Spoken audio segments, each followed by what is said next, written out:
Your pension is only $1,000 a month. You won't survive, my daughter said, laughing in my face. Her husband added, You have two options. Clean up after us and live in the house, or go begging. They thought they had me cornered, but they didn't know that I owned 6 houses in the city, had $10 million in a trust, and had already made a plan that would wipe their smug smiles off their faces forever. Before we continue, please subscribe to the channel and write in the comments what time it is where you are now. I slid the ribeye steaks onto the good plates, the ones with the blue trim that hadn't seen use in probably 2 years. The meat had cost me $40 at the butcher, a stupid extravagance, but tonight warranted it. The roasted vegetables glistened with olive oil and herbs. I'd opened the Pinot Noir an hour early to let it breathe, something I'd read about in a magazine once. The dining room table looked almost elegant with the cloth napkins folded beside each plate, 2 candles flickering between the wine glasses. 35 years. That's how long I'd run Peterson and Associates, waking at 6 every morning, balancing ledgers for small businesses and families who trusted me with their numbers. Last Friday, I'd locked the office door for the final time, deposited the key with the property manager, and driven home with my chest feeling lighter than it had in decades. Dinner's ready, I called down the hallway. Thelma appeared first, still in her work clothes, pulling her hair from its ponytail. Elmer followed, thumbs moving across his phone screen. They settled into their usual chairs without comment on the table settings or the smell of expensive meat. I carried the wine bottle to the table and filled their glasses, then mine. My hand trembled slightly, not from age, from anticipation. I'd rehearsed this moment for weeks. I wanted tonight to be special, I said, remaining standing. I've got news, big news. As of last Friday, I officially closed Peterson and Associates. 35 years, and I'm finally done. Thelma's eyebrows lifted. You retired? Just like that? Just like that? I raised my glass. To new beginnings. Wait, what about your pension? She leaned forward, fork poised over her steak. I mean, accounting firm owner. That must come with a solid retirement package, right? The question seemed reasonable. I lowered my glass, nodding. Well, I'll get Social Security. About $1,200 a month. It's enough for my needs. I've never been extravagant.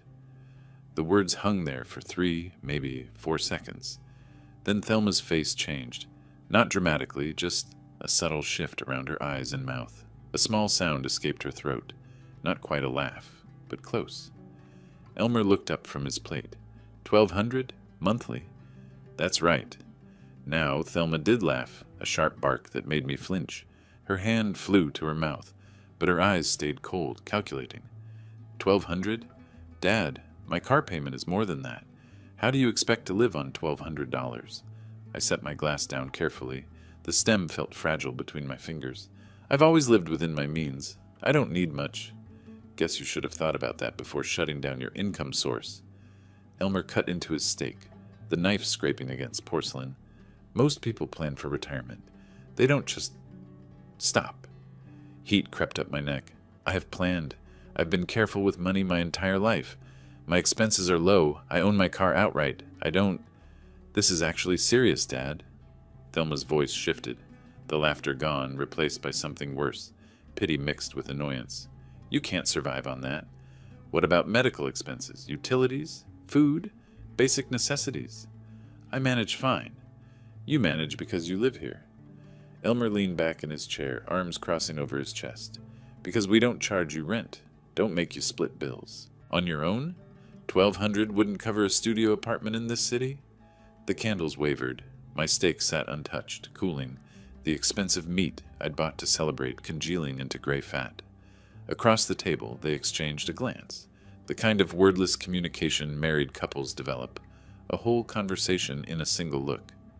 When Thelma turned back to me, her expression had hardened. How long have you known about this? The Social Security amount? I've known for a while, since I started planning to close the business. And it never occurred to you that this might be a problem? Her voice rose slightly. That $1,200 a month is poverty-level income? That you might have made a mistake? My fingers tightened around my wine glass. The celebration I'd imagined, the pride, the acknowledgement of a career completed, the transition into a quieter life, dissolved like sugar in water. These weren't the faces of people happy for me. These were the faces of people suddenly worried about their own situation. "Face it, old man." Elmer pushed his plate away, the screech of porcelain against wood loud in the silent room. "You're not in a position to be celebrating right now. You're in a position to be worried." I opened my mouth, closed it, opened it again. No words came. The dining room felt smaller, the air thicker. Thelma had already returned to her meal, cutting her steak with efficient, angry movements. Elmer pulled out his phone again, scrolling, done with the conversation. My hand found the edge of the table. The wood felt solid under my palm, grounding me while everything else tilted sideways. I'd bought this ribeye with money from my last client payment. I'd folded these napkins with care. I'd lit these candles thinking tonight would mark something meaningful. Instead, I sat perfectly still while my daughter and son-in-law finished their expensive steaks, and the celebration I'd planned turned to ash in my mouth. Elmer refilled his wine glass, the sound unnaturally loud in the silence. He didn't offer to refill mine. The bottle returned to his side of the table with a soft thunk. "Look, Grover, let's be practical here." He swirled the wine, watching it catch the candlelight. "You've got a problem, and we've got a solution. You can stay in this house. Your room's here, you're comfortable. But things need to change." I found my voice. "Change? What are you talking about?" "You need to contribute." He sipped the wine slowly, deliberately. "You're living here rent-free, eating our food. If you're not bringing in real income, you need to earn your place another way. Cooking, cleaning, yard work. Think of it as an exchange." The words didn't process immediately. They entered my ears as sounds without meaning, syllables that couldn't possibly assemble into what I thought I'd heard. "Earn my place?" "Exactly." Elmer nodded as if I'd understood perfectly. "We're not running a charity here. The mortgage, the utilities, the groceries, that all costs money. You want to continue living under this roof? You make yourself useful." "Elmer, I paid half the down payment on this house." My voice came out stronger than I expected. $75,000. 12 years ago, when you two couldn't qualify for the mortgage alone, I wrote that check. I have a stake in this house. I'm not some... That was a gift, Dad. Thelma set her fork down with a sharp click. "A gift. You said you wanted to help us start our lives together. You can't retroactively turn a gift into a loan just because you're having money problems now." "I'm not turning anything into..." I stopped, my throat tight. "I'm saying I've contributed. Significantly. I'm not some charity case you picked up off the street." She leaned forward, and her voice took on that patient tone people use with children or the confused elderly. "Whether you contributed once 12 years ago doesn't change your situation now. The mortgage is in our name. The bills are in our name. And frankly, at this point, you're a dependent." The word hung between us like smoke. "A dependent," I repeated. "If you want to stay," Elmer continued as if I hadn't spoken, "you'll need to make yourself useful. Breakfast and dinner on the table. Bathrooms cleaned weekly. Trash out on Tuesdays. Lawn mowed. Gutters cleared. That kind of thing. Basic household maintenance." He was counting on his fingers, listing chores, assigning me tasks as if I were a teenager earning my allowance. "And if I don't?" Elmer shrugged, the gesture casual, almost bored. "Then you've got decisions to make. There are shelters, senior housing, whatever people in your situation do. I'm sure you'll figure something out." My hands gripped the table edge. The wood grain pressed into my palms, a physical sensation to anchor myself while the room spun. Thelma had shifted closer to Elmer, her shoulder touching his, a united front. Their faces showed no doubt, no guilt, no recognition that they were offering servitude in exchange for shelter. "You're serious? Completely serious?" Elmer finished his wine and stood, picking up his plate. "Think it over tonight. Let us know your decision in the morning. But understand, those are your options. Contribute and stay, or figure out somewhere else to go." He walked past me toward the kitchen, his footsteps confident on the hardwood floor. Thelma gathered her own plate, pausing beside my chair. "We're not trying to be cruel, Dad, but we have to be realistic. We can't support another adult on our income, not without something in return." She touched my shoulder briefly, the gesture meant to soften the blow, then followed her husband. Their voices drifted back from the kitchen, normal conversational tones discussing tomorrow's schedule, what time Elmer needed to leave for work, whether they had milk for breakfast. I sat alone at the dining room table. My steak had gone cold, the fat congealed into white pools around the meat. The candles had burned low, wax dripping onto the tablecloth I'd laid out so carefully. The celebration dinner I'd planned, the announcement I'd rehearsed, the pride I'd felt closing my business, had transformed into something unrecognizable. $75,000, I'd given them $75,000. Not loaned, given. They were right about that. I'd said the words myself. This is to help you start your lives together. I'd signed no papers, demanded no repayment schedule, asked for nothing in return except perhaps some basic gratitude, and now they were offering me the chance to clean their toilets. I stood. The chair scraped against the floor, loud enough that the conversation in the kitchen paused briefly. My legs felt unsteady, but I walked with my back straight down the hallway toward my room. "Don't be so dramatic, Dad," Thelma's voice followed me. "We're trying to help you here. This is exactly your problem. You're too proud to accept reality." I didn't respond. I reached my bedroom door, my hand closing around the knob. Behind me, their voices resumed, punctuated by the clink of dishes being loaded into the dishwasher. Normal sounds, domestic sounds, the sounds of people who just finished dinner and were cleaning up before settling in for the evening. My hand stayed on the doorknob. Down the hall, Elmer laughed at something. The television clicked on, canned laughter from some sitcom bleeding through the walls. I spent the first hour simply sitting on my bed, listening to the house settle around me. Footsteps overhead, Thelma and Elmer moving through their evening routine. Running water, the television's muffled drone. Eventually, silence. When I finally moved, it was with purpose. I opened my filing cabinet, the small 2-drawer unit I'd brought with me 12 years ago when I'd temporarily moved into this room. The metal drawer rolled open with a familiar squeak. Inside, folders arranged by year, by category, by importance. An accountant's instinct never dies. I pulled out the folder marked 2013 House Purchase and carried it to my desk. The wire transfer receipt sat on top, the paper slightly yellowed, but the numbers still crisp. 75,000 house. Transfer date, March 15th, 2013. Memo line, home down payment with love. I remembered that afternoon. Thelma had been 25, married less than a year, desperate to buy before Portland's market priced them out completely. They'd found a place in Southeast, a solid 2-story with decent bones, but their combined income couldn't qualify them for the full mortgage.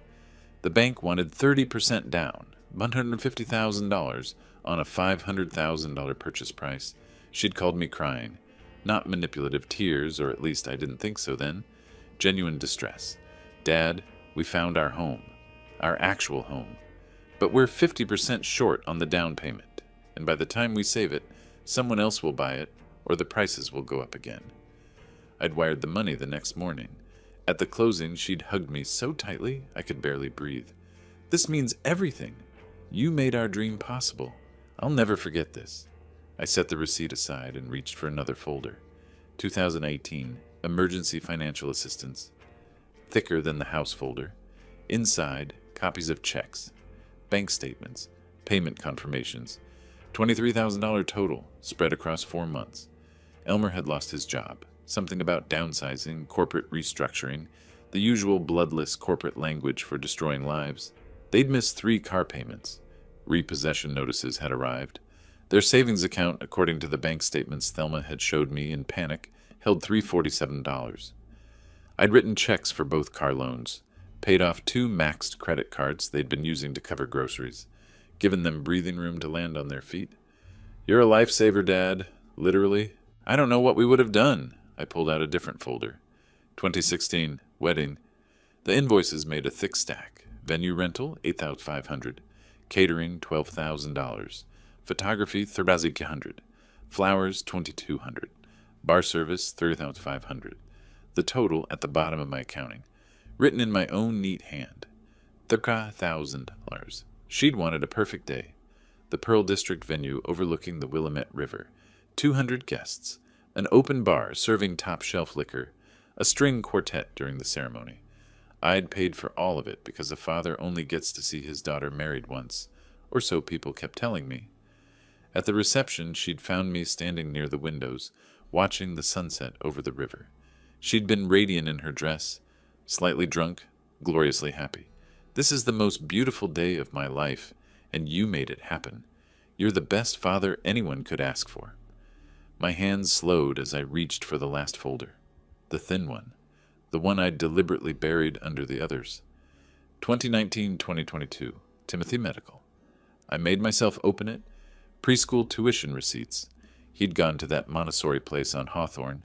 Medical bills from Dornbecker Children's Hospital. So many medical bills. The leukemia diagnosis had come 2 weeks after his second birthday. The treatments, the hope, the specialists, the experimental procedures I'd helped fund because insurance only covered so much. The funeral home invoice was clipped to the back of the folder. Timothy James Morrison. September 3rd, 2019, November 17th, 2022. 3 years, 2 months, 14 days. For those brief years, caring for Timothy had brought us together. I'd been Grandpa Grove. He'd had my eyes, everyone said, and my careful way of stacking blocks in precise towers. After his death, the gulf had widened. Grief divided rather than united us. Thelma had pulled away, thrown herself into work and spending and filling the void with things instead of feeling. I'd let her. I'd thought time would heal. I'd kept writing checks when she needed them, thinking generosity might rebuild what grief had broken. I closed Timothy's folder gently and set it aside. Then I pulled out my calculator and a legal pad. The math took 20 minutes. Down payment, $75,000. Debt bailout, $23,000. Wedding, $30,000. I added smaller items from other folders, birthday gifts, holiday checks, the $8,000 for new appliances when their refrigerator died, the $12,000 for the fence and patio renovation, the countless smaller loans that were never repaid. The calculator's display climbed steadily. Final total, $217,400. I wrote the number at the bottom of the legal pad and underlined it twice. $217,400. Invested in their lives. Given freely, without contracts or repayment schedules, because that's what family did. That's what fathers did. And tonight, they'd laughed at my Social Security payment. Told me to earn my keep by taking out their trash. I stared at that number until my eyes burned. Outside my window, Portland's streetlights cast orange shadows across my small room. The bedroom they'd given me was barely 150 square feet. A single bed, a desk, a filing cabinet, a narrow closet, the kind of room you'd give a guest you didn't expect to stay long. I'd been here 12 years. I stood and walked to the window. My reflection stared back, a 63-year-old man in a small room, surrounded by proof of his generosity and evidence of its complete waste. The city lights stretched beyond the glass, beyond this house, beyond their limited understanding of what money actually meant. They remembered none of this, or they remembered it and simply didn't care. $200,000, and I was told to clean their bathrooms. I turned back to my desk and closed the folders one by one, stacking them neatly in the filing cabinet. My hands moved automatically, restoring order, putting pain back in its proper place. Then I reached for a different drawer, the locked one. My fingers found the small key in my pocket. I kept it with me always, and fit it into the lock. The drawer opened smoothly. Inside, a thick folder I hadn't shown anyone. Ever. I pulled it out and set it on my desk beside the calculator and the legal pad with its devastating total. This folder was labeled simply, Properties. I opened it and began to spread the contents across my desk. 6 property deeds, 6 addresses across Portland, 6 pieces of a puzzle they'd never known existed. And that's just what I gave them, I thought, looking at the deeds. Now let's count what I kept for myself. Morning light woke me, thin and gray, typical Portland June. I'd slept fitfully for maybe 4 hours, my mind churning through numbers and memories. The house was quiet. Through the wall I heard Elmer's alarm go off, then silence it. Footsteps, running water, low voices, their morning routine. I stayed in bed until I heard the front door close, the car engine start, the sound of them leaving for work. Only then did I rise and return to my desk. The property folder lay where I'd left it. Deeds spread across the surface like a hand of cards. 6 properties, 6 addresses across Portland that Thelma had driven past countless times without knowing. I picked up the first deed, Alberta Arts District, purchased April 1995 for $85,000. I'd been 33, newly successful with Peterson and Associates, when I'd spotted the listing. The neighborhood was still rough then, artists and musicians filling warehouses, homeless encampments in empty lots. The real estate agent had warned me the area had challenges. I'd seen potential instead, purchased it cash, renovated it gradually, rented it to a young couple who stayed 7 years. Now the neighborhood had coffee shops and galleries and restaurants with waiting lists. The property was worth approximately $650,000 according to the last appraisal. Monthly rental income after property management fees, $2,800. I set it aside and picked up the next deed. Pearl District, purchased September 1997 for $120,000. Back when the Pearl was still transitioning from warehouses to condos, when people questioned whether anyone would actually want to live in converted industrial buildings. I'd questioned nothing. I'd watched the market, seen the permits, understood the trajectory. Current value, $800,000. Monthly rental, $3,500. Selwood came next. Purchased March 2001 for $95,000. A classic Portland neighborhood, established but undervalued. I'd bought just before the housing boom really accelerated. Current value, $580,000. Monthly rental, $2,600. Memphis Tabor. Purchased November 2005 for $110,000. That one had been a foreclosure, a family overwhelmed by medical debt. I'd felt guilty buying their pain, but I'd also offered them a fair price in a terrible situation. Current value, $620,000. Monthly rental, $2,900. Mississippi Avenue. Purchased January 2008 for $88,000. The timing had been perfect, right at the recession's bottom, when everyone else was panicking and I was buying. The neighborhood had exploded since then with development and renovation. Current value, $595,000. Monthly rental, $2,700. Finally, St. John's. Purchased July 2015 for $78,000, the last purchase before I started considering retirement. The neighborhood was just beginning its upward swing. Current value, $520,000. Monthly rental, $2,400. I pulled my calculator closer and began adding. Property values first, $650,000. $800,000, $580,000, $620,000, $595,000, pocket $20,000. Total portfolio value, $465,000. Then monthly income, $2,800, $3,500, $2,600, $2,900, $2,700, $2,400. Total monthly rental income, $1,600. I stared at that number. $16,900 per month from properties they didn't know existed. Managed through a property management company that handled everything. Repairs, tenant screening, rent collection, so I never had to mention rental income in casual conversation. They'd mocked my $200 Social Security payment. They had no idea I received over $16,000 in rental income alone. But I wasn't finished. I reached back into the locked drawer and pulled out a second folder. Thicker than the property folder, heavier with implications. Investment portfolio. Trust fund? Inside, quarterly statements from Vanguard, account summaries, documentation of decades of careful investing. Every profit from Peterson and Associates that I hadn't needed for living expenses had gone here. Index funds, mostly. Some bonds. A few tech stocks I'd bought during the boom and sold before the bust. Nothing fancy or risky, just steady, disciplined, long-term investing. I found the most recent statement.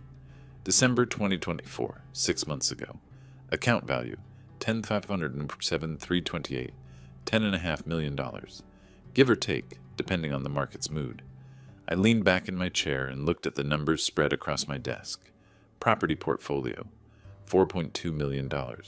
Investment trust, $10.5 million. Total net worth, approximately $14.7 million. Monthly income from rentals alone, $16,900. Annual investment returns at a conservative 4%, $420,000. Thelma thought I needed her house. I could retire tomorrow to anywhere in the world. Buy a condo in the Pearl District, probably in the building I already owned, and live out my days watching the river. Buy a villa in Tuscany, a beach house in California. Hell, I could buy this house outright, cash, and barely notice the expense. But that wouldn't teach her anything. I stood and walked to the window, my window in my small room in their house that I'd helped them purchase. Below, the old Toyota Camry sat in the driveway, 15 years old, 180,000 miles, running perfectly because I maintained it properly. I could afford a Mercedes, a Tesla. Whatever luxury vehicle represented success these days, I'd chosen the Toyota. Not because I couldn't afford better, but because new cars lost value the moment you drove them off the lot. Because spending money to impress people was the surest sign you didn't actually have money. Because I'd learned early that looking rich and being rich were completely different games. I'd thought living modestly would teach Thelma these lessons. I'd thought she'd see that happiness didn't come from spending, but from security, from knowing you were prepared for anything. Instead, she'd learned to mock frugality and worship waste. She'd learned nothing except that Daddy would always write another check. Well, time for a different lesson. I returned to the desk and carefully placed all the property deeds back in the locked drawer. The investment statements followed. I kept only one document out, the most recent trust fund summary showing the $10.5 million balance. I set it beside yesterday's calculation, the $217,000 I'd given them over the years. The contrast was stark. What I'd given them would barely make a dent in what I'd built for myself. They'd offered me a choice, serve them or leave. They'd thought those were my only options. They didn't realize I had a third option, and a fourth, and a fifth. I had the kind of options that only money, real money, could buy. My phone sat on the desk beside the documents. I picked it up, looked at it, set it down. Not yet. First, I needed to think through the strategy. Accountants didn't make impulsive moves. They planned, they calculated, they found the most efficient path to the desired outcome. And the desired outcome was simple. They needed to learn what I'd always known. Money wasn't about what you displayed, it was about what you controlled. And right now, I controlled far more than they could imagine.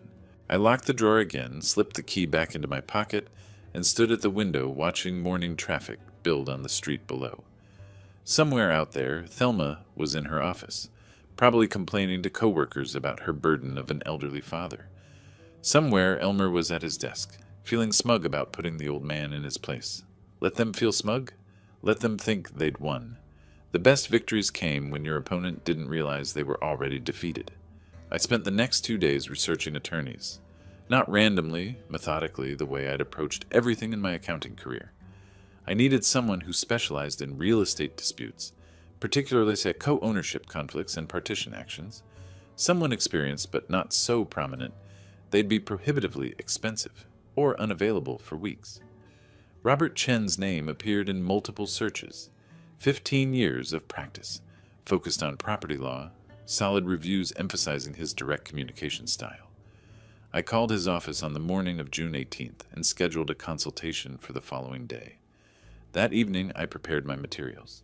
The wire transfer receipt showing the $75,000 payment, the property deed listing me as co-owner, bank statements, a typed timeline of our relationship, the major financial contributions, the dinner confrontation, Elmer's ultimatum. I organized everything in a folder, tabbed and annotated the way I'd have prepared documents for a client audit. Chen's office occupied the 9th floor of a glass building on Southwest Morrison. I arrived 15 minutes early, dressed in slacks and a pressed button-down shirt. Not the clothes of a man who needed charity, the clothes of someone conducting business. The reception area smelled of leather and coffee. Legal books lined one wall, framed diplomas and certificates covered another.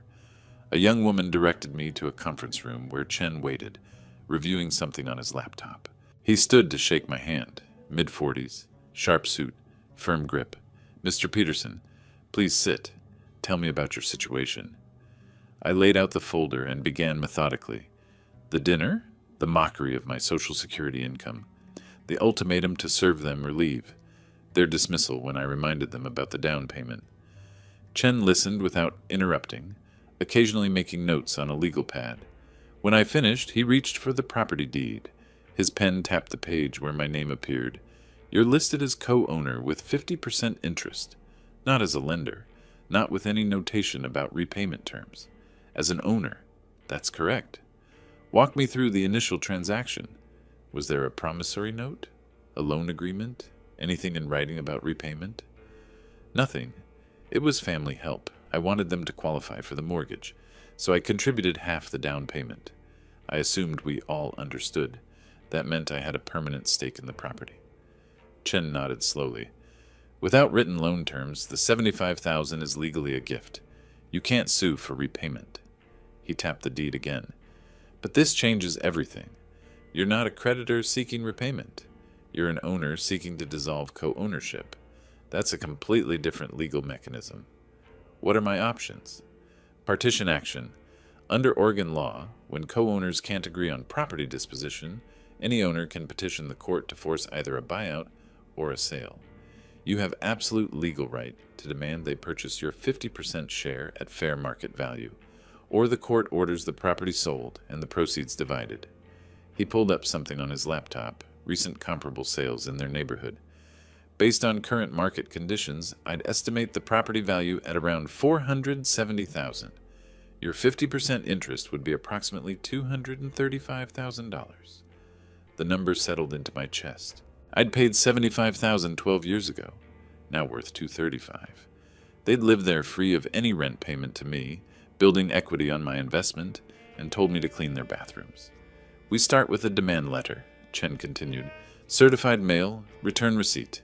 Give them 30 days to either buy you out for market value or agree to list the property. If they refuse or ignore it, we file the partition action.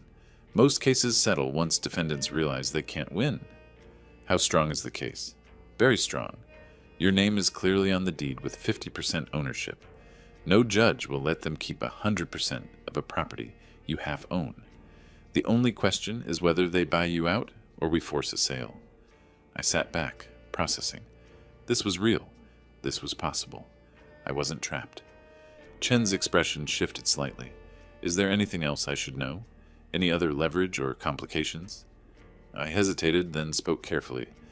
My son-in-law does cash work on the side, construction help, handyman services. I'd estimate $15,000 or more annually. I don't believe any of it appears on their tax returns. Chen's eyebrows rose fractionally. He set down his pen and leaned back. That would be tax fraud. Substantial unreported income invites audits, penalties, potentially criminal charges. He paused. I should be clear. I can't advise you on IRS matters. That's not my specialty. But there are avenues for reporting suspected fraud. Anonymous tip lines. It's a separate track from the property dispute. Is the property claim sufficient? The property claim will definitely get their attention. It's clean, legally straightforward, morally defensible. You're simply asking for what you own. The tax issue is more aggressive. Nuclear option territory. Whether you pursue that is a personal decision based on how far you want to push this. I looked at the deed on the table, my name in printed letters beside Thelma's. Let's start with the demand letter. 30 days to respond. And if they can't come up with the money, then we file for partition and let the court handle it. Chen pulled out a retainer agreement. My fee for the demand letter and initial filing, if needed, is $3,500. If it goes to full litigation, we'll discuss additional costs. But honestly, most of these cases settle. People realize quickly they can't afford to fight when the law is clear. I pulled my checkbook from my briefcase and wrote the check without hesitation. $3,500. Barely a rounding error in my investment accounts. For them, it would be a financial disaster. I'll have the demand letter drafted and sent via certified mail by tomorrow. Chen said, You should know, once this goes out, there's no taking it back quietly. Your relationship with your daughter will change permanently. It already has. I signed the retainer agreement and slid it across the table. They made that decision at dinner. I'm just making mine now. Chen gathered the documents, slipping them into a file folder with my name on the tab. I'll call you once the letter has been delivered. After that, we wait for their response. I shook his hand and left the office building into Portland's overcast afternoon. In my briefcase, a copy of the property deed, the retainer agreement, Chen's business card. In my chest, something I hadn't felt in weeks. Control.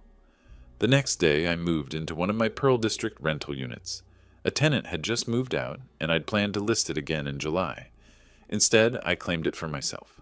9th floor, river view, modern appliances, everything Thelma's house wasn't. I brought 2 suitcases of clothes in my filing cabinet, left everything else in that small bedroom. Chen's text arrived on June 21st. Letter sent via certified mail. Delivery confirmation should arrive Monday or Tuesday. I set my phone down and looked out at the Willamette River below, the bridges stretching across dark water. Somewhere across town, certified mail was making its way to their house. Let them sign for it. Let them open it. Let them learn what powerless actually looked like. The call came on the evening of June 24th.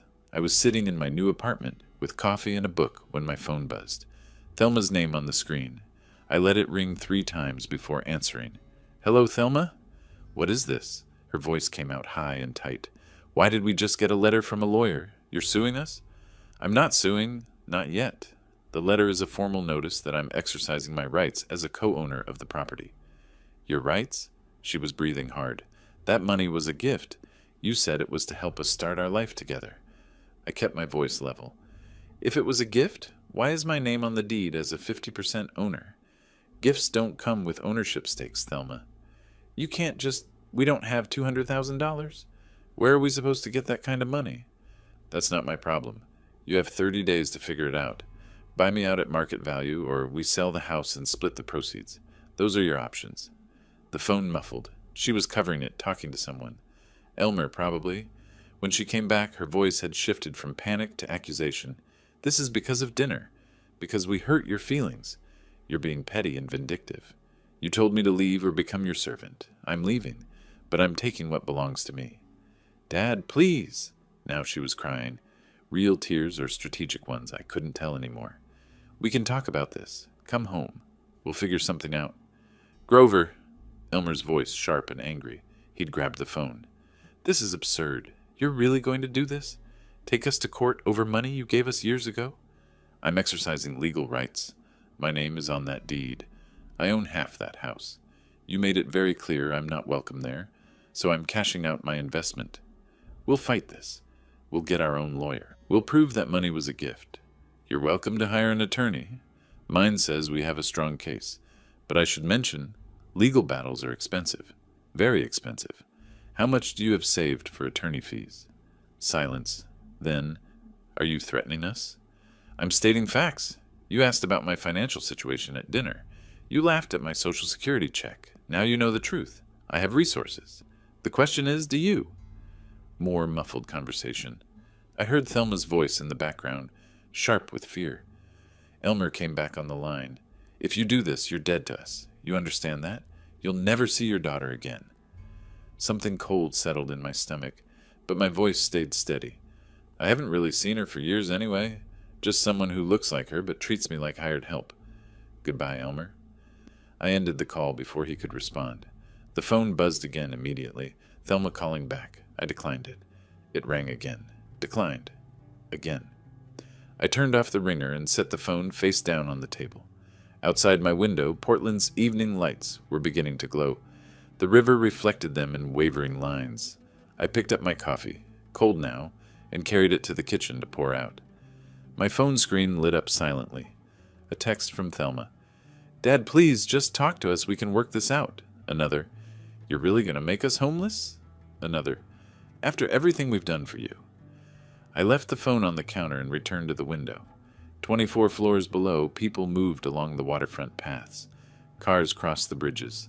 The city continued its evening routine, indifferent to family implosions. After everything they'd done for me. The phrase sat in my mind like a stone. They'd given me a room. They'd let me live in a house I half owned. They'd graciously allowed me to exist in their space while they built equity on my $75,000. And when I could no longer contribute financially, when I became what they perceived as a burden, they'd offered servitude or exile. My phone buzzed again. I ignored it.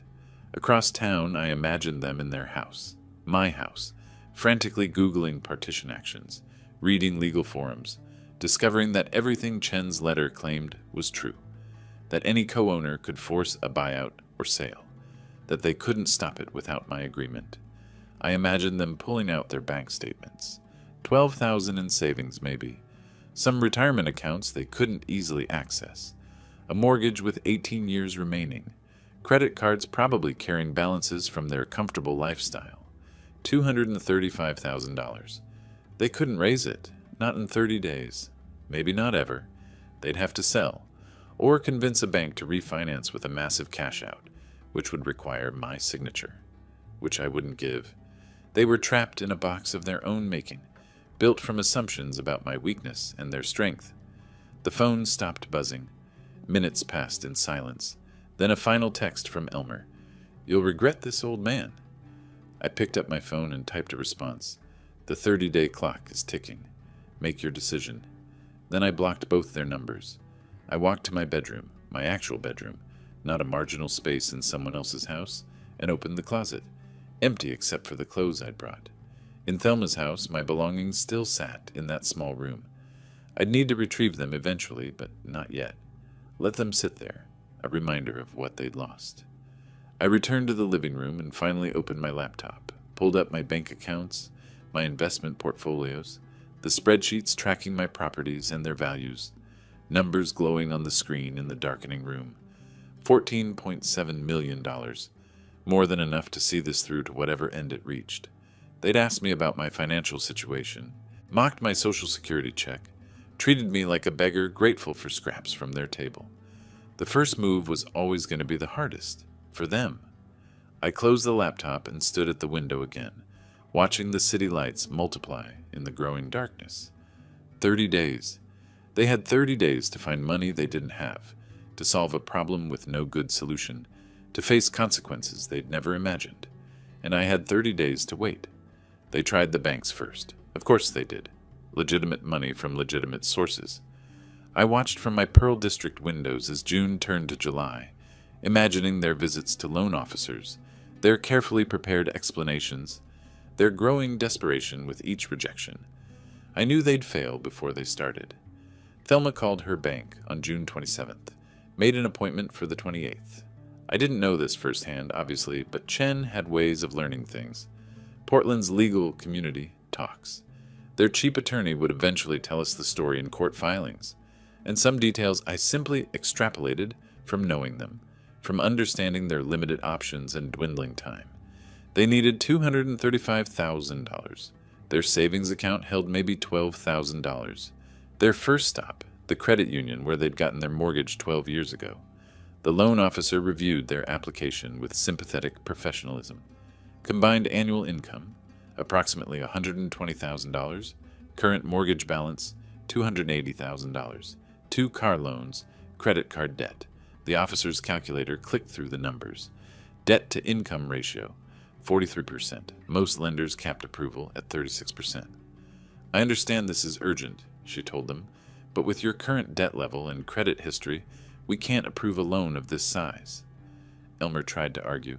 "We have equity in the house, almost $200,000 in equity. To access that equity, you'd need all co-owners to agree to a refinance. And even then, your income doesn't support the increased mortgage payment." They left with nothing but a pamphlet about debt consolidation services. Over the next week, they tried 3 more banks. Same story, different offices. Their credit scores, mid-600s, weren't terrible, but weren't good enough for an unsecured $235,000 loan. The missed car payments from 5 years ago still showed on their credit reports, red flags that whispered unreliable. Meanwhile, I settled into my apartment, the spacious 1-bedroom I'd kept vacant between tenants, planning to relist it in July. Instead, I moved in the day after meeting with Chen. 9th floor, corner unit, floor-to-ceiling windows overlooking the Willamette. The building was mine, purchased in 1997 for $120,000, now worth $800,000. This particular unit rented for $2,800 monthly when occupied. I unpacked slowly, deliberately, hung my clothes in a real closet, not a narrow alcove, set up my desk facing the river, made coffee each morning using the espresso machine I'd bought years ago, but never used in that cramped room at their house. For the first time in 12 years, I woke without tension. No footsteps overhead, no muffled arguments through walls, no sense of being tolerated rather than welcomed. This was what freedom tasted like, expensive coffee and morning silence. While I established my routines, they scrambled. Thelma started calling friends around July 3rd. I imagined those conversations, her forced cheerfulness. It's a family situation, kinda complicated, but we need to borrow some money temporarily, just until we can refinance. Amounts varied. $50,000 from her closest friend, $30,000 from a college roommate she hadn't spoken to in 5 years, $20,000 from a couple they'd vacationed with last summer. Each conversation ended the same way. Awkward silence, promises to think about it, eventually polite declines. One friend, I learned this detail later, said bluntly, "If banks won't loan you money, why would I?" By July 5th, they'd exhausted their network. No one had $50,000 liquid, and even close friends don't hand over 5 figures without collateral or absolute certainty of repayment. They sense desperation, and desperation makes people uncomfortable. Elmer found a private lending company that specialized in high-risk loans. They'd loan $50,000 at 18% annual interest with a lien on the house. The monthly payment would be crushing, and $50,000 wasn't nearly enough anyway. When he suggested it, Thelma refused. "That's insane. We'd be bankrupt within a year." Their fights escalated. I didn't witness these, but I knew they were happening. Stress like that doesn't exist in silence. She blamed him for his disrespect at dinner. He blamed her for laughing at my Social Security income. She blamed him for not saving money. He blamed her for having a difficult father. They stopped sleeping in the same room. Elmer started coming home late, stopping at bars. Thelma cried herself to sleep most nights, or so I imagined based on her red eyes during later encounters. The house they were fighting to keep had become a prison built from their own contempt. On July 7th, I made my decision about the tax fraud. I'd thought about it since Chen first mentioned the option. Elmer's cash work wasn't a secret. He'd bragged about it at a family dinner the previous year.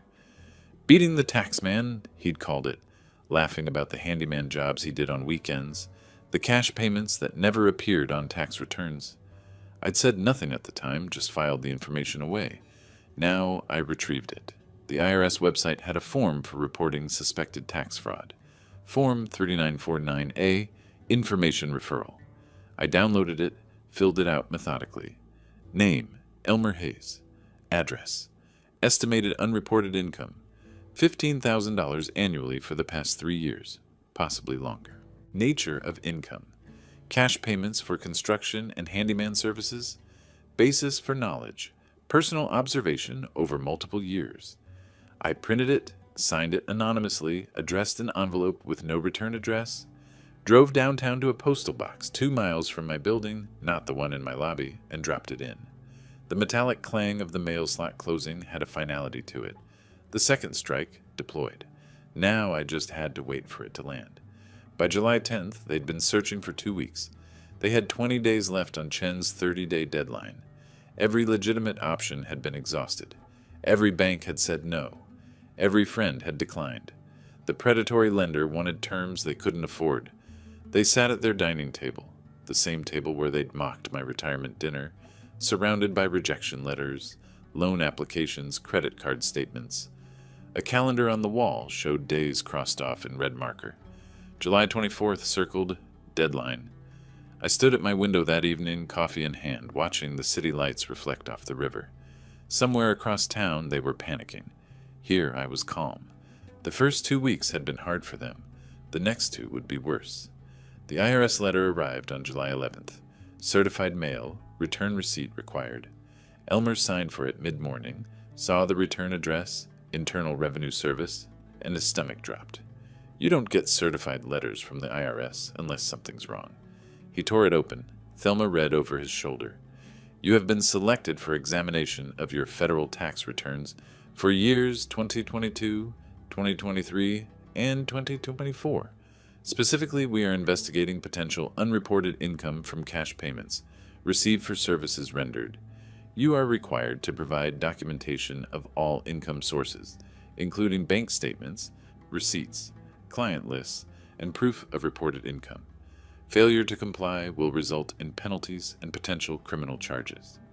The audit appointment was scheduled for August 8th, 3 weeks away. The letter requested boxes of documentation they didn't have because the income had never been reported in the first place. Elmer set the letter down carefully, as if it might explode. This is him. Your father did this. He reported me. Thelma stared at the letter. You don't know that. Who else would know? Who else would care? His voice rose. He's trying to destroy us. Maybe we destroyed ourselves. Her voice was flat, exhausted. They spent the afternoon Googling IRS audit penalties. Every search result made things worse.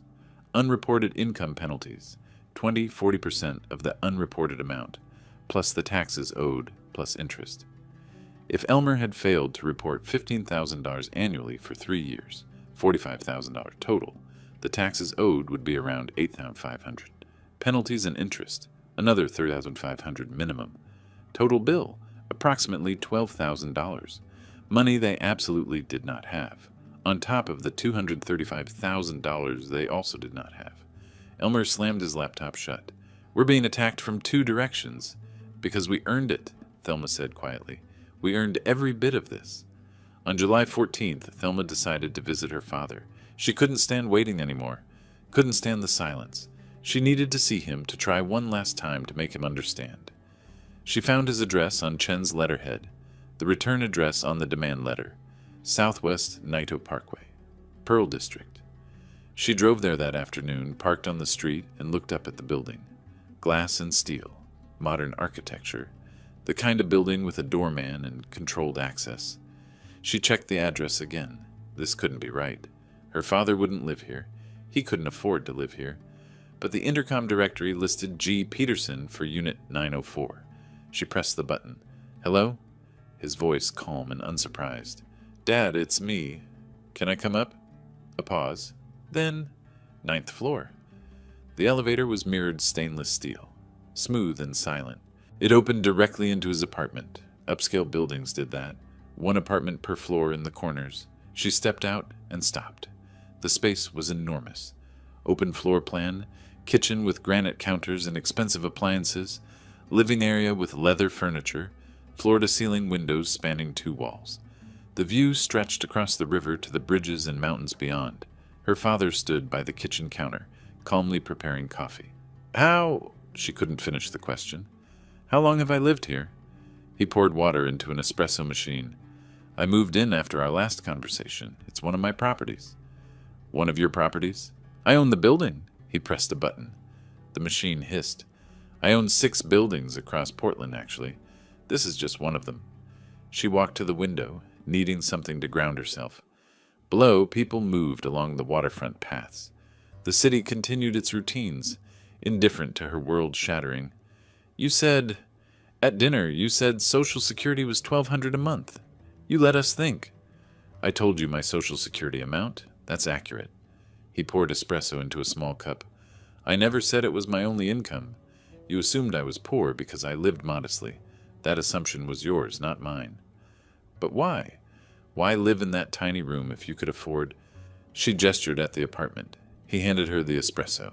She took it automatically, didn't drink. I lived modestly to set an example. I wanted you to learn that wealth isn't about spending. It's about building security. Your mother and I built something solid over 35 years. We invested carefully. We didn't confuse looking rich with being rich. He sat in a leather chair, perfectly comfortable in his space. I thought you'd learn from watching. I was wrong. Dad, please. Her voice cracked. We can't pay the $200,000, and now the IRS. Actions have consequences. Elmer chose to evade taxes.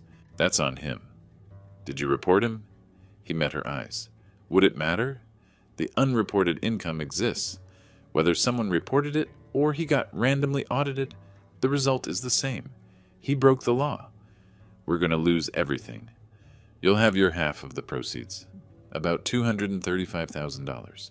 You can buy a smaller place or rent. Many people live on less. I'm your daughter. You're my daughter who told me my retirement income was a joke, who laughed when I mentioned $1,200. His voice stayed level, not angry, just factual. You had a choice, Thelma. Respect or contempt. You chose contempt. She started crying. Real tears this time, not strategic ones. I'm sorry. We were wrong. We were cruel. But don't do this. Forgiveness requires remorse before consequences, not after. He sipped his espresso. You're sorry now because you're cornered, not because you understood what you did wrong. She set down her untouched coffee and left, unable to find words that would change anything. In her car, parked outside the building, she called Elmer. He's rich. He's been rich this whole time. We never knew. He planned all of this. Elmer's response was pure rage. Then we fight. We get our own lawyer. We prove that money was a gift. On July 18th, they found an attorney willing to take their case. He worked out of a strip mall office, charged $500 for a consultation, looked exhausted juggling too many cases, but he was what they could afford. He reviewed their documents. The wire transfer labeled gift. The property deed listing Grover as 50% owner. The deed is clear. He's an owner. The gift issue doesn't matter because he's not asking for loan repayment. He's exercising ownership rights. The attorney leaned back in his worn chair. You'd have to prove that putting his name on the deed was a mistake, which would be nearly impossible without evidence of fraud or duress. Can we argue he abandoned the ownership? Elmer asked. He hasn't contributed to mortgage payments for 12 years. That's not abandonment legally. Non-contribution to mortgage doesn't negate titled ownership.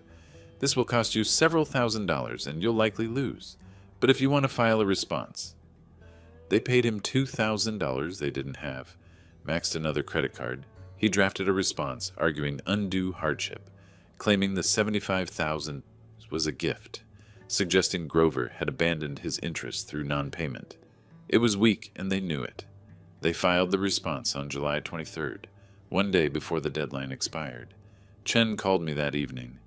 They've hired an attorney, filed a response. It's exactly what I expected. Lots of appeals to fairness, not much law. We can proceed with the partition action. I stood at my window, watching evening light fade over the river. File it. You're certain? Once we file, this becomes public record. Court proceedings, hearings, eventually a forced sale or buyout. I'm certain. I'll prepare the filing tomorrow. We should have a court date within 6 weeks. I hung up and poured myself a whiskey. Good single malt I'd been saving. Raised the glass toward the city lights where they sat in their house, their response filed, thinking they'd bought themselves time or leverage. They'd bought themselves nothing but delay. The partition lawsuit would proceed. The IRS audit would proceed. And they would learn what powerless actually meant.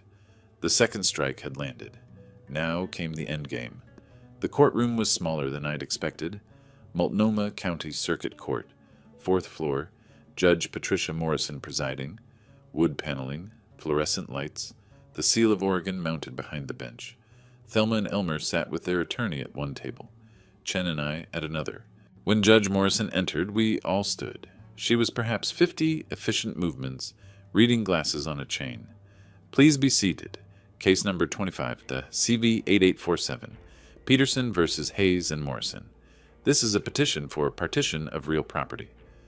Chen presented our case clearly.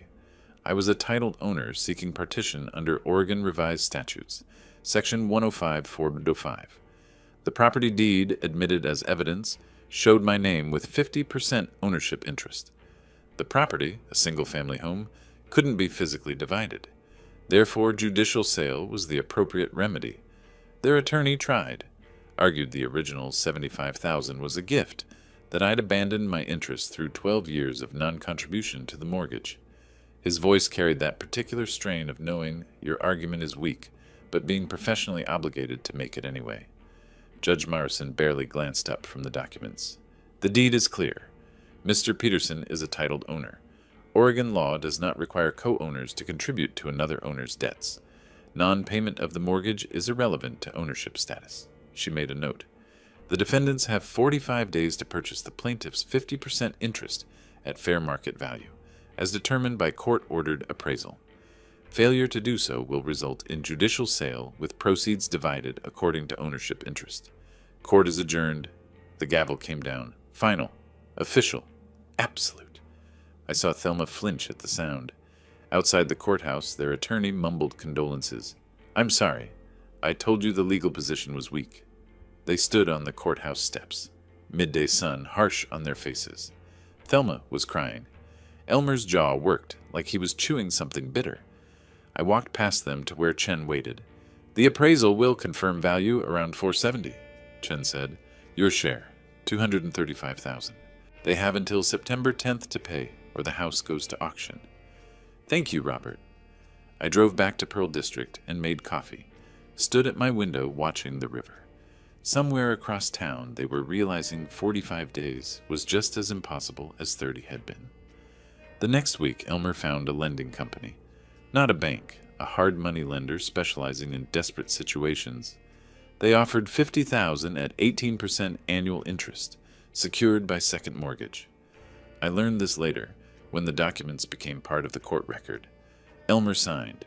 The money barely covered the IRS bill and bought them a few months of breathing room. It solved nothing. By mid-August, they'd listed the house. I drove by once, saw the realtor's sign planted in the lawn I'd watched Elmer neglect for years. The market had softened. Late summer, families settled for the school year. Showings happened, but offers came in low. Buyers knew they were motivated sellers. The court case was public record. Their realtor called me once, professionally. "Mr. Peterson, the property is listed at $470. We have an offer at $435. Would you consider accepting?" "That's their decision," I said. "I'm simply waiting for my share of whatever they get." Meanwhile, their marriage disintegrated. I didn't witness the fights, but Chen's paralegal filed updates. Thelma moved out August 15th, filed for divorce 3 days later. The petition cited irreconcilable differences and referenced the ongoing property dispute. Elmer lost his job August 18th. His manager had noticed the distraction, the court appearances, the declining performance. In an at-will employment state, they didn't need much reason. He was simply let go. I sat in my apartment that evening, Chen's call fresh in my mind with these updates. I felt no triumph, just the cold satisfaction of watching natural consequences unfold.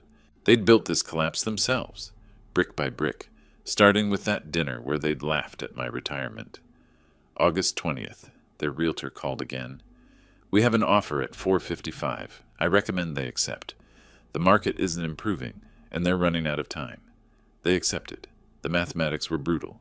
Sale price $400,000, minus realtor fees of $27,000, minus mortgage payoff of $280,000, minus Elmer's predatory loan of $50,000. Total remaining $98,000. Split 50-50 per court order. $49,000 each, 12 years of mortgage payments, 12 years of equity building. They'd walk away with $49,000, less than they'd put down. That evening, I imagined Thelma alone in her friend's apartment, doing the same calculations I'd done, realizing they'd lost everything they'd built, not because I'd stolen it, because they'd squandered the foundation I'd given them, and then treated me with contempt when I could no longer contribute. She must have been thinking about that dinner, that moment when her laughter had started this cascade, the ultimatum Elmer had delivered so confidently: be our servant or leave. I'd left, and I'd taken what belonged to me.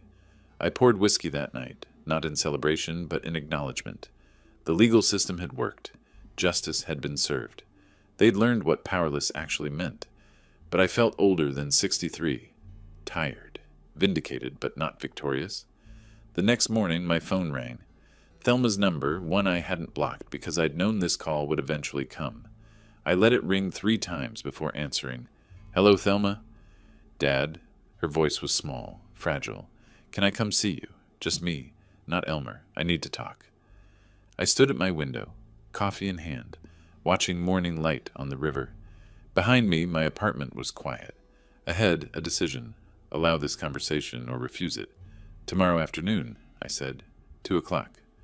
She arrived exactly on time. She stood in my doorway looking diminished, no makeup covering the circles under her eyes, simple jeans and a sweater, hands empty except for her car keys. Not the entitled woman who'd laughed at my Social Security check. Someone else, someone humbler. "Come in," I said. She walked to the window first, as if needing to ground herself in the view before turning to face me.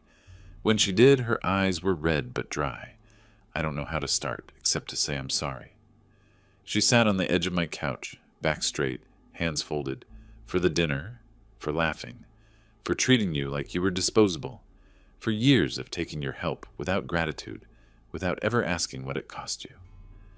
I sat in the chair across from her, said nothing, let her continue. "Elmer told you to be a servant, and I didn't stop him. I agreed with him.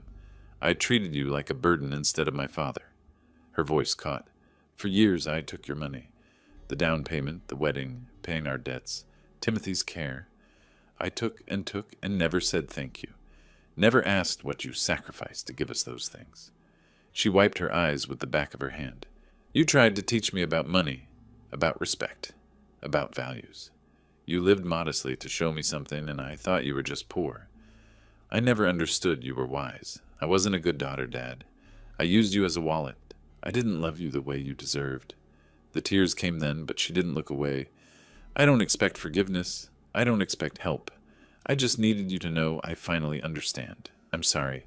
I'm so sorry. I let the silence sit between us for a moment. Outside, Portland traffic hummed. Inside, the distance of months compressed into this single conversation. I didn't do this to destroy you, Thelma. I did it to teach you. There's a difference. I leaned forward. Punishment is about making someone suffer. Teaching is about showing consequences so people can learn and grow. You've learned. That's what I needed to see. I lost everything. You lost things. That's different from everything. You still have your health, your job, your ability to rebuild. You lost material possessions and a toxic marriage. Sometimes that's not loss. That's liberation. She nodded slowly. Why did you let us think you were poor? I wanted you to see that a rich life doesn't come from spending. It comes from having choices, security, freedom. I thought if you watched me live modestly but contentedly, you'd learn. But you didn't see contentment. You just saw modesty and thought it meant weakness. I stood, walked to my desk, retrieved a document I'd prepared days ago, anticipating this conversation, slid it across the coffee table. The house is selling. Your half of the proceeds is about $49,000. That's not enough to start over comfortably. I tapped the paper. I'm offering to buy out your entire share, yours and Elmer's both, for $200,000. It's less than the court valuation, but more than you'll get from the sale after expenses. It'll let you settle your debts, pay the IRS, have a cushion to start fresh. She stared at the document like it might vanish. Why would you do that? After everything? Because you're here. Because you apologized. Because you're my daughter, and I'm not interested in destroying you. I'm interested in you becoming someone worth knowing. I don't deserve this. Probably not. But mercy isn't about deserving. It's about possibility. You came here, took responsibility, showed genuine remorse. That's worth something. I sat back. This isn't a gift, Thelma. This is closure. You take this money, settle your affairs, and build a life on your own terms. Not on my money. Not on anyone's money. Your own earnings, your own choices. She picked up the document with shaking hands, read it twice. What about Elmer? His half of the $200,000 is his to use as he needs, paying the IRS, settling his debts, starting over. That's between him and his choices. But you, I paused, choosing words carefully, you need to leave that marriage, not because I demand it, but because staying won't let either of you grow. He's not going to change. You are. I already filed for divorce. Good. She set down the paper. Did you report him to the IRS? I met her eyes. If Elmer settles honestly, pays what he owes, I won't pursue anything further. No criminal complaints. But he needs to make it right. I'll tell him. We sat in silence. Not uncomfortable, just complete. She'd said what she needed to say. I'd offered what I was willing to give. The transaction was simple, but the reconciliation would take years. Can we? She started, stopped, tried again. Do you think someday we could have a real relationship? Father and daughter, not creditor and debtor? We're having a conversation right now. That's a start. Real relationships take time to rebuild. But yes, someday, if you keep growing. She stood to leave. I walked her to the door. When I offered my hand, she took it. A handshake, not a hug. Formal respect between two people finding new footing. It was enough. 1 week later, we met at a coffee shop in Pearl District. She'd moved into a small apartment in Montevilla, affordable, manageable on her salary. She showed me a budget spreadsheet on her phone, proud as a child showing good grades. Income here, expenses here, savings goals here. I can actually make this work. That's more valuable than a big house you can't afford, I said. I understand that now. We talked about ordinary things, her new apartment, my plans to travel. Europe, maybe. use some of that money I'd been saving. She asked questions about my properties, genuinely curious. I answered, not hiding but not boasting. When we parted, she hugged me briefly. Thank you, Dad, for teaching me, even though it hurt. The best lessons usually do. I drove home to the house that had caused all this conflict. I'd purchased it completely with the $200,000, remodeled one room as an office, settled into the space. It wasn't a trophy, just my home now, finally, fully mine. That evening I sat on the back deck with coffee, looking at the garden that needed tending. The house was quiet. No tension, no disrespect, no sense of being merely tolerated, just peace.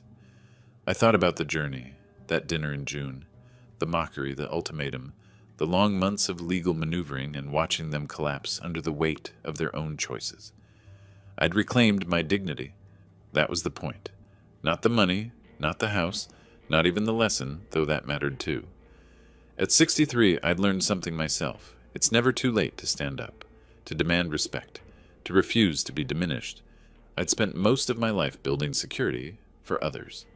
Now I was building it for myself, not out of selfishness, but out of self-respect.